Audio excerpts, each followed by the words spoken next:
ভদ্র মহিলা এবং ভদ্রলোকগণ, আপনারা হয়তো এই গল্পটা অনেকেই জানেন। একবার স্কুলের প্রথম দিনে ৯ নম্বর সংখ্যা ৮ নম্বর সংখ্যাকে থাপ্পড় মেরে দেয়। ৮ নম্বর সংখ্যা ৯ নম্বর সংখ্যাকে জিজ্ঞাসা করলো, আপনি কেন আমাকে থাপ্পড় মারলেন? ৯ নম্বর সংখ্যা ৮ নম্বর সংখ্যাকে বললো, আমি তো থাপ্পড় দিতেই পারি, আমি তোমার বড়। এই ঘটনাটা যখন সমস্ত ক্লাস দেখলো, তখন বড়রা ছোটদেরকে থাপ্পড় দেওয়া শুরু করলো। এই থাপ্পড় খেতে খেতে যখন ১ নম্বর সংখ্যাকে থাপ্পড় দিল, শূন্য একের দিকে তাকিয়ে মলিন ভাবে ক্লাসের এক কোণে চলে যাচ্ছে। তখন ১ নম্বর সংখ্যা শূন্যকে ডেকে বলে, তুমি আমার কাছে এসে বসো, আমি তোমাকে থাপ্পড় দেব না।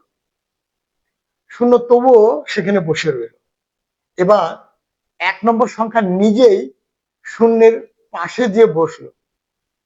তখন ঘটলো আজব ঘটনা। শূন্য তখন ১০ হয়ে গেল।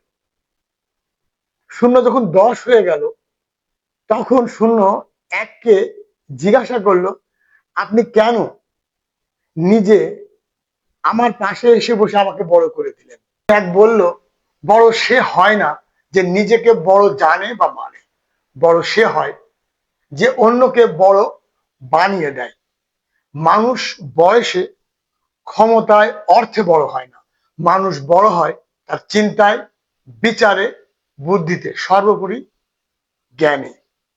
সকলে ভালো থাকবেন, সুস্থ থাকবেন, সুন্দর থাকবেন।